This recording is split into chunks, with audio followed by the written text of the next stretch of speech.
HSC পরীক্ষার্থীদের বিক্ষোভ, প্রয়োজনে ফের পরীক্ষা মন্ত্রী। সার্বিক বন্যা পরিস্থিতির উন্নতি, পুনর্বাসনের উদ্যোগ সরকারের, শুক্রবার থেকে ফের বৃষ্টির সম্ভাবনা। সিলেটের এমসি কলেজ ছাত্রাবাসে তরুণীকে সংঘবদ্ধ ধর্ষণ, এক ছাত্রলীগ নেতার মৃত্যুদণ্ড, 3 জনের যাবজ্জীবন। 5 আগস্টের মধ্যে জুলাই গণঅভ্যুত্থান স্মৃতি জাদুঘর উদ্বোধন, প্রধানমন্ত্রীর তথ্য উপদেষ্টা।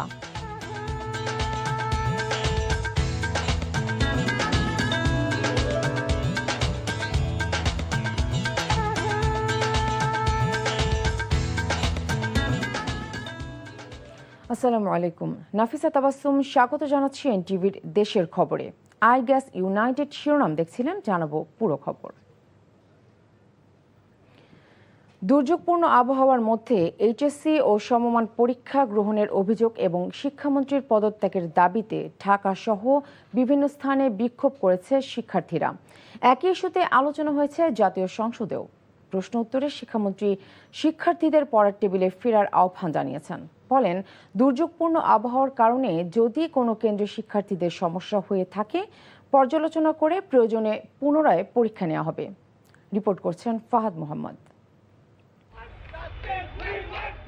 দুর্যোগপূর্ণ আবহাওয়ার মধ্যে এইচএসসি ও সমমান পরীক্ষা গ্রহণ এবং পরীক্ষার্থীদের উদ্দেশ্যে কুরুচিপূর্ণ মন্তব্যের অভিযোগ তুলে শিক্ষামন্ত্রীর পদত্যাগের দাবিতে রাজধানীসহ বেশ কয়েকটি জেলায় সড়ক অবরোধ করে বিক্ষোভ করেছেন শিক্ষার্থীরা। তাদের অভিযোগ, দেশের বিভিন্ন এলাকায় টানা বৃষ্টি ও জলাবদ্ধতার মধ্যেও পরীক্ষা নেওয়ার সিদ্ধান্ত বহাল রাখা হয়। এতে পরীক্ষা হলে যেতে তাদের বিড়ম্বনায় পড়তে হয়েছে। এত কিছুর পরও দুঃখ প্রকাশ না করে শিক্ষামন্ত্রী তাদের নিয়ে বাজে মন্তব্য করেছেন বলে অভিযোগ তাদের। আমরা দাবি এক কথা, পদত্যাগ চাই, এমন কোনো সম্মানজনক পর্যায়ে আমরা কোনো বেলনে সময় রাখতে চাই না। ফিজিক্স এবং অ্যাকাউন্টিং এর মতো গুরুত্বপূর্ণ যেই 2টা পরীক্ষা অনুষ্ঠিত হয়েছে, যারা উপস্থিত হতে পারেনি তাদেরকে রি এক্সাম দিতে হবে। আপনারা দেখেছেন গতকালকে, আপনারা নিজেরা নিউজে দেখেছেন যে কোথায় জলাবদ্ধতা তৈরি হয়েছে, কিভাবে স্টুডেন্টরা আহত হয়েছে, শিক্ষার্থীদের বাবা মা অভিভাবকরা কিভাবে ওনারা বেগ পাওয়া হয়েছে রাস্তাঘাটে, এটা তো আপনারা দেখেছেন। শিক্ষার্থীদের আন্দোলনের বিষয়টি উঠে আসে জাতীয় সংসদেও। প্রশ্ন উত্তর পর্বে একাধিক সংসদ সদস্য শিক্ষামন্ত্রীর কাছে জানতে চান বিষয়টি নিয়ে। উত্তরে শিক্ষামন্ত্রী বলেন, দুর্যোগপূর্ণ আবহাওয়ার মধ্যে পরীক্ষা গ্রহণের বিষয়ে সিদ্ধান্ত নেয় স্থানীয় প্রশাসন। প্রয়োজন হলে তারা পরীক্ষা স্থগিত করতে পারত। লোকাল যে গভর্নমেন্ট রয়েছেন, ডিসি হতে, ইউনো হতে, পুলিশ হতে, তারা তাৎক্ষণিকভাবে ব্যবস্থা নেবেন যে পরীক্ষা এখানে নেওয়া যাবে কি যাবে না। যদি তারা মনে করেন দুর্যোগ, তারা পরীক্ষা বন্ধও করতে পারেন। আমরা বারবার কথা বলেছেন না স্যার, আমরা ঠিক মতোই নিচ্ছি, এবং আপনারা দেখতে পেয়েছেন যে বৃষ্টির পানি কোথায় কোথায় ছিল, সেগুলো আমরা সকলেই লক্ষ্য করেছি। আন্দোলন না করে শিক্ষার্থীদের পড়ার টেবিলে ফিরে যাওয়ার আহ্বান জানিয়ে শিক্ষামন্ত্রী বলেন, পর্যালোচনা করা হচ্ছে বিভিন্ন কেন্দ্রে, প্রয়োজন হলে পুনরায় পরীক্ষা নেওয়ার ব্যবস্থা নেওয়া হবে। আমরা মনে করি এখনো ক্ষতিগ্রস্ত হয়েছে, এই ক্ষতিগ্রস্ত তাদেরকে শুধরিয়ে দেওয়া আমাদের জন্য কোনো বিরাট কাজ নয়, কারণ আমরা অনেক জায়গায় পরীক্ষা বন্ধ করেছি এবং আমরা আবার আমাদের কোশ্চেন সেট রয়েছে, আমরা আবার তাদের পরীক্ষা নেব। আমরা আবারও পর্যালোচনা করছি, যদি কোথাও আমাদের প্রশাসনের দুর্বলতার কারণে কোনো শিক্ষা প্রতিষ্ঠানে পানি ওঠার পর যদি পরীক্ষা না দিতে পেরে থাকে, এই জরিপটা আমাদের কাছে আসার পরে আমরা সেইভাবে প্রয়োজনে আমরা রি এক্সামিনও নিতে পারি। আমরা চিটাগাং বোর্ডে এই ব্যবস্থাটি করেছি এবং সেই অবস্থান আমাদের রয়েছে। সেই জন্যই আবার অনুরোধ করব, শিক্ষার্থীরা যার যার পড়ার টেবিলে ফিরে যাক। আমরাই উদ্বিগ্ন তাদের চেয়ে বেশি কিভাবে তাদেরকে আমরা পরীক্ষা সঠিকভাবে নেব। শিক্ষামন্ত্রী আরও জানান, পদার্থ বিজ্ঞানের 6 ও 7 নম্বর 2টি প্রশ্নের পুরো নম্বর দেওয়া হবে শিক্ষার্থীদের। Fahad Mohammad, NTV news, Dhaka. দর্শক, সায়েন্স ল্যাব এলাকায় আছেন স্টাফ করেসপন্ডেন্ট শাহাদাত অভ্র, সরাসরি চলে যাচ্ছে তার কাছে। অভ্র, এখনো কি শিক্ষার্থীরা অবরোধ কর্মসূচি চালাচ্ছেন? যানবাহন চলাচলের কি অবস্থা?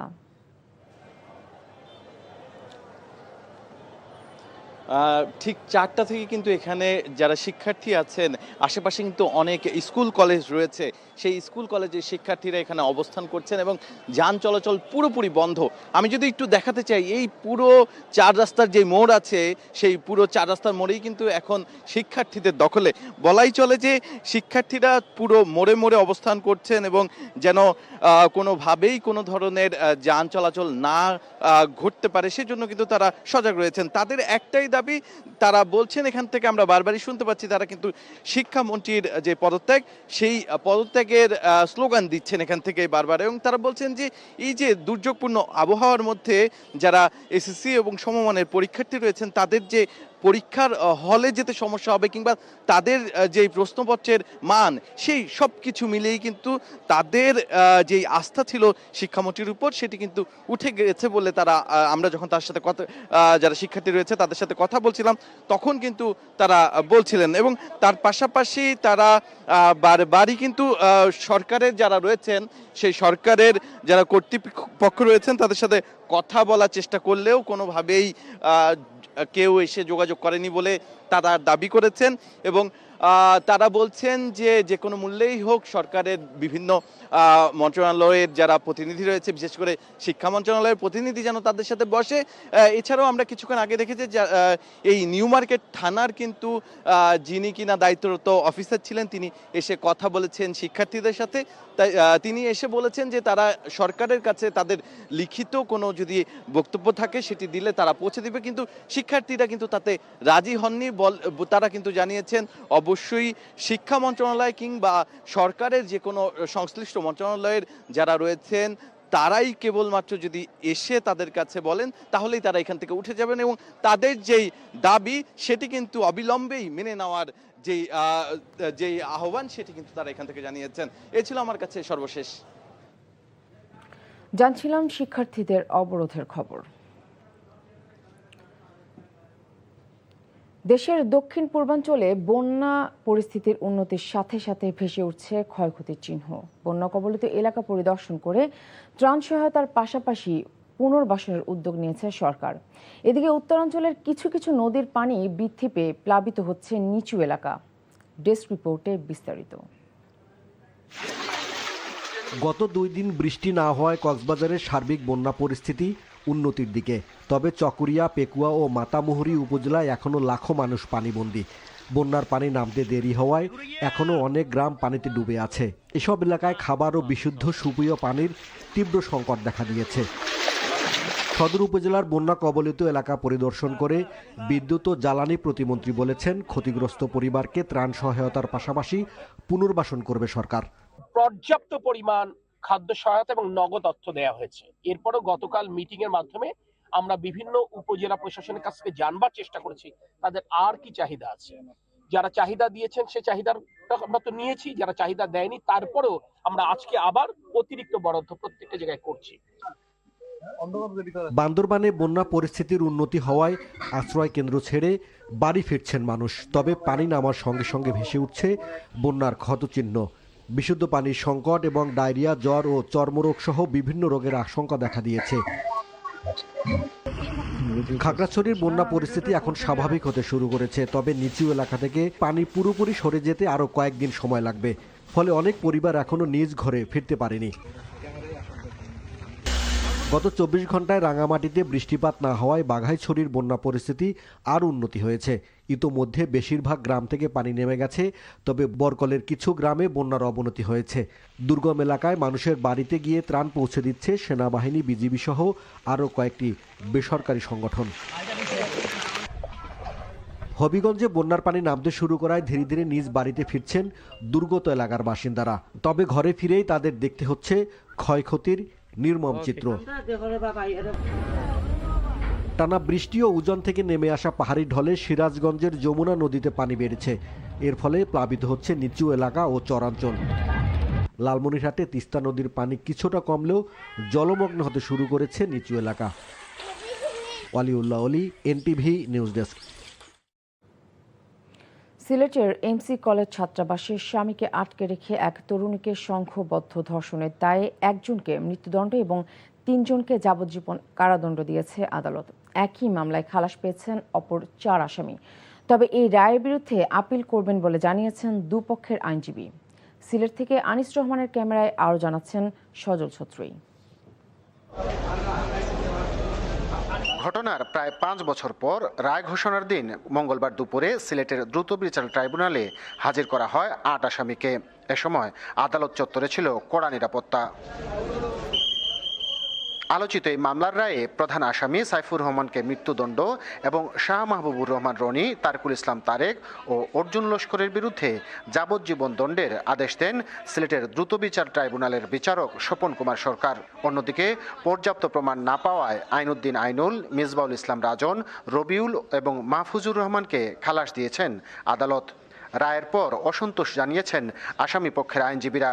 আংশিক সন্তুষ্টি জানিয়ে রাষ্ট্রপক্ষের আইনজীবীরা দাবি করেছেন অভিযুক্তরা ছাত্রলীগের রাজনীতির সাথে জড়িত থাকায় আওয়ামী লীগ সরকারের আমলে তাদের বিরুদ্ধে থাকা প্রমাণ নষ্ট করা হয়েছে।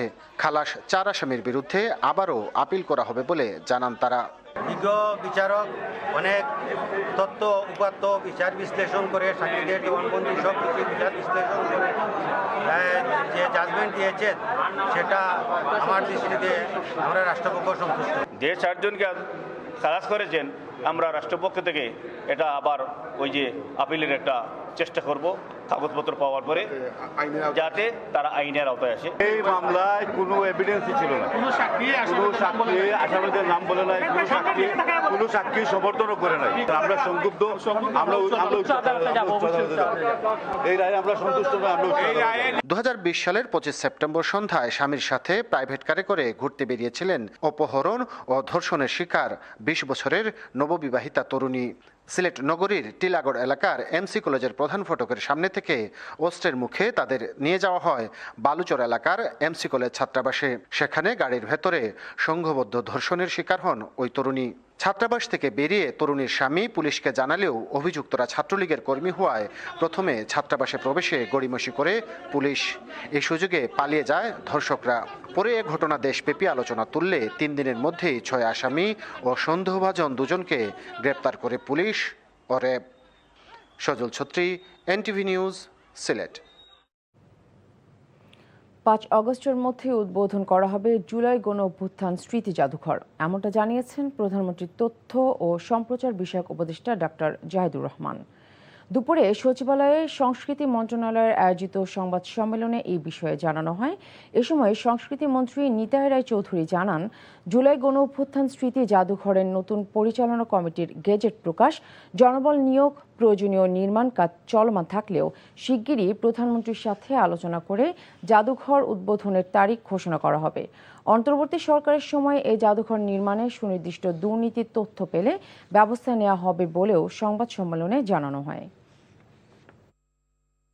মাননীয় প্রধানমন্ত্রীর অনুমতি সাপেক্ষে, তার অনুমতি নিয়ে আমরা এই জুলাই জাদুঘরটা আনুষ্ঠানিকভাবে উদ্বোধন করব। আমরা 5 তারিখের আগে তো হবেই, কিছু ফাইনাল প্রস্তুতির প্রশ্ন আছে, সেগুলো হয়ে গেলে আমরা ডেটটা কিছুদিনের মধ্যে জানিয়ে দেব।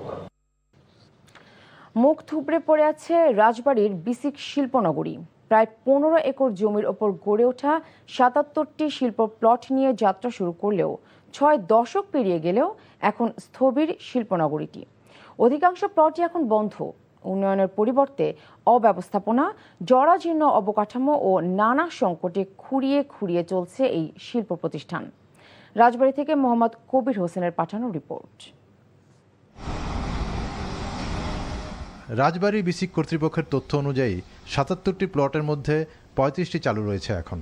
তবে সরেজমিনে গিয়ে দেখা যায় বাস্তবে মাত্র 8 থেকে 10টি কারখানায় উৎপাদন কার্যক্রম চলছে। বাকি প্লটগুলো দীর্ঘদিন ধরে বন্ধ পড়ে আছে। অপরিকল্পিত ড্রেনেজ ব্যবস্থা, ভাঙাচোরা সড়ক, সামান্য বৃষ্টিতে জলাবদ্ধতা, ঘন ঘন বিদ্যুৎ বিভ্রাট ও পানির সংকটে উৎপাদন ব্যাহত হচ্ছে। পাশাপাশি পরিত্যক্ত ভবনগুলো ঘিরে গড়ে উঠেছে ঝোপঝাড় ও আবর্জনার স্তূপ। উদ্যোক্তাদের অভিযোগ, এসব ভবনে নিয়মিত মাদকসেবীদের আড্ডা বসে এবং প্রায়ই চুরি হয় বিভিন্ন মালামাল। বৃষ্টি হলে পারে ড্রেনের রাস্তা দিয়ে যাওয়া আসা করা যায় না, ড্রেনের অবস্থা খুব খারাপ। আর হইলো এই বিসিকের ভিতরে চুরি চামারিটা বেশি হচ্ছে। বিদ্যুৎ অফিসে ফোন দিলেও ঠিকমতো আমরা মাঝে মাঝে সাপোর্ট পাই, মাঝে মাঝে একটু সময় লাগে, যেগুলো আসলে ইন্ডাস্ট্রির জন্য ক্ষতিকর। সংশ্লিষ্ট কর্মকর্তারা বলছেন, বর্তমানে চালু শিল্প প্রতিষ্ঠানগুলো থেকে বছরে প্রায় 100 কোটি টাকার উৎপাদন হচ্ছে। তবে সব প্লট সচল করা গেলে এই উৎপাদনের পরিমাণ প্রায় 250 কোটি টাকায় উন্নীত হতে পারে। যেগুলো বন্ধ এবং রুগ্ন বন্ধ শিল্প রয়েছে সেগুলো চালু করার ক্ষেত্রে আমরা নিয়মিত তাদের সাথে সভা করতেছি। এদিকে জেলা প্রশাসন জানিয়েছে, প্লট মালিকদের নির্দিষ্ট সময়ের মধ্যে উৎপাদন চালু ও বকেয়া পরিশোধের নির্দেশ দেওয়া হয়েছে। প্রয়োজনে তাদের বরাদ্দ বাতিল করে নতুন উদ্যোক্তাদের কাছে প্লট বরাদ্দ দেওয়া হবে। তাদেরকে শেষবারের মতো সময় দিয়েছি, যদি এর মধ্যে ওনারা কাজ শুরু না করেন এবং পাওনা পরিশোধ না করেন আমরা এই প্লটগুলো বাতিলের ব্যবস্থা নিব এবং বাতিলের পরে আমরা হয়তো নতুন যারা আগ্রহী আছেন তাদেরকে প্লট বরাদ্দ দিব। স্থানীয়দের প্রত্যাশা কার্যকর উদ্যোগ ও নতুন বিনিয়োগের মাধ্যমে রাজবাড়ী বিসিক শিল্পনগরী আবারও কর্মচঞ্চল হয়ে উঠবে এবং জেলার অর্থনীতিতে গুরুত্বপূর্ণ ভূমিকা রাখবে। NTV news desk. মোংলায় সুন্দরবনের দুর্ধর্ষ বনদস্যু ছোট জাহাঙ্গীর বাহিনীর প্রধান জাহাঙ্গীর শেখ সহ তার দলের ২৭ জন সদস্য কোস্ট গার্ডের কাছে আত্মসমর্পণ করেছে। কোস্ট গার্ডের মিডিয়া কর্মকর্তা লেফটেন্যান্ট কমান্ডার সাব্বির আলম সুজন জানান, সুন্দরবনের দুর্ধর্ষ বনদস্যু ছোট জাহাঙ্গীর বাহিনীর প্রধান জাহাঙ্গীর শেখ সহ ২৭ জন সদস্য অস্ত্র ও গুলিসহ কোস্ট গার্ডের কাছে আত্মসমর্পণ করেছেন। এ সময় তারা ২৭টি আগ্নেয়াস্ত্র, ৩৪০ রাউন্ড তাজা গুলি ও ৫৫ রাউন্ড ফাঁকা গুলি জমা দেন। আত্মসমর্পণ করা এই সকল দস্যুদের বাড়ি খুলনা, বাগেরহাট ও পিরোজপুরের বিভিন্ন এলাকায়। আত্মসমর্পণ করার পর এ দস্যুদেরকে দুপুরে মোংলা থানা পুলিশে হস্তান্তর করা হয়। থানায় তাদের বিরুদ্ধে অস্ত্র আইনে মামলা দায়েরের পর আদালতের মাধ্যমে বাগেরহাট জেল হাজতে পাঠানো হবে। বন্যার পানি না কমা পর্যন্ত এইচএসসি পরীক্ষা পিছিয়ে দেওয়ার আহ্বান জানিয়েছেন প্রধানমন্ত্রীর উপদেষ্টা রুহুল কবির রিজভী। দুপুরে চট্টগ্রামের বন্যা কবলিত এলাকায় ত্রাণ বিতরণকালে তিনি এই আহ্বান জানান। রিজভী বলেন, বন্যার জন্য কয়েকদিন পরীক্ষা পিছিয়ে দিলে কোনো ক্ষতি নেই। বন্যা আক্রান্ত মানুষকে সহযোগিতার জন্য সরকারের পাশাপাশি তিনি বিত্তবান মানুষদেরকে এগিয়ে আসার আহ্বান জানান। এ সময় ভূমি ও পার্বত্য চট্টগ্রাম বিষয়ক প্রতিমন্ত্রী মীর মোহাম্মদ হেলাল উদ্দিন সহ প্রশাসনের ঊর্ধ্বতন কর্মকর্তারা উপস্থিত ছিলেন।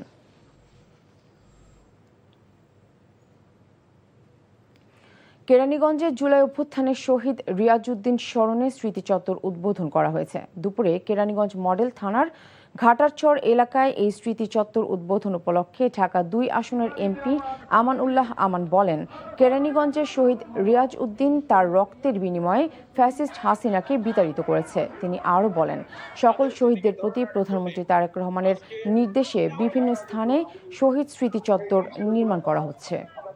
নোয়াখালীর হাতিয়ার মেঘনা নদীতে ২৫০ শতাধিক যাত্রী ও ১৬টি গাড়ি নিয়ে মাঝ নদীতে ১ ঘন্টা আটকা পড়ে ট্রলারের মাধ্যমে যাত্রী উদ্ধার করা হয়েছে। নোয়াখালীর হাতিয়ার মেঘনা নদীতে ২৫০ শতাধিক যাত্রী ও ১৬টি গাড়ি নিয়ে চেয়ারম্যান ঘাট থেকে হাতিয়ার নলচিরা ঘাট যাওয়ার পথে সকাল ৮টার দিকে মহানন্দা ফেরিটি মেঘনা নদীর চরে আটকে যায় বলে জানিয়েছেন মাস্টার মোহাম্মদ করিম। এতে যাত্রীদের ভোগান্তিতে পড়তে হয়। পরে বিভিন্ন ট্রলারের মাধ্যমে যাত্রীদের উদ্ধার করা হয়। জোয়ার না থাকায় নাব্যতার সংকটে মাঝ নদীতে ফেরি আটকা পড়ে বলে জানান কর্তৃপক্ষ। পরে জোয়ার আসলে পরিস্থিতি স্বাভাবিক হয়। পৃথিবীর সবচেয়ে বড় সমুদ্র সৈকত ম্যানগ্রোভ সুন্দরবনের মতো বিরল প্রাকৃতিক সৌন্দর্যের স্থানগুলো থাকার পরও দিন দিন কমছে বিদেশি পর্যটকদের সংখ্যা। সাভারের ড্যাফোডিল ইন্টারন্যাশনাল ইউনিভার্সিটি আয়োজিত অর্থবহ পর্যটন পরিকল্পনা ও টেকসই উন্নয়নের প্রেক্ষাপট শীর্ষক দিনব্যাপী গোলটেবিল বৈঠকে এ কথা জানান দেশি বিদেশি বিশেষজ্ঞরা। এতে মূল প্রবন্ধ উপস্থাপন করেন জার্মানির আন্তর্জাতিক খ্যাতিসম্পন্ন পর্যটন বিশেষজ্ঞ অধ্যাপক doctor Wolfgang Georgi Arlt, Daffodil International ইউনিভার্সিটির বাণিজ্য ও উদ্যোক্তা বৃত্তি অনুষদের dean professor doctor Mohammad Rakibul Kabir. খবর শেষ করছি, যাবার আগে আই গ্যাস ইউনাইটেড শিরোনামগুলো আরও একবার। শিক্ষার্থীদের পদত্যাগ দাবিতে এইচএসসি পরীক্ষার্থীদের বিক্ষোভ, প্রয়োজনে ফের পরীক্ষা মঞ্জুরি। সার্বিক বন্যা পরিস্থিতির উন্নতি, পুনর্বাসনের উদ্যোগ সরকারের, শুক্রবার থেকে ফের বৃষ্টির সম্ভাবনা। সিলেটের এমসি কলেজ ছাত্রাবাসের তরুণীকে সংঘবদ্ধ ধর্ষণ, এক ছাত্রলীগ নেতার মৃত্যুদণ্ড, ৩ জনের যাবজ্জীবন। ৫ আগস্টের মধ্যেই জুলাই গণঅভ্যুত্থান স্মৃতি জাদুঘর উদ্বোধন, প্রধানমন্ত্রীর তথ্য উপদেষ্টা।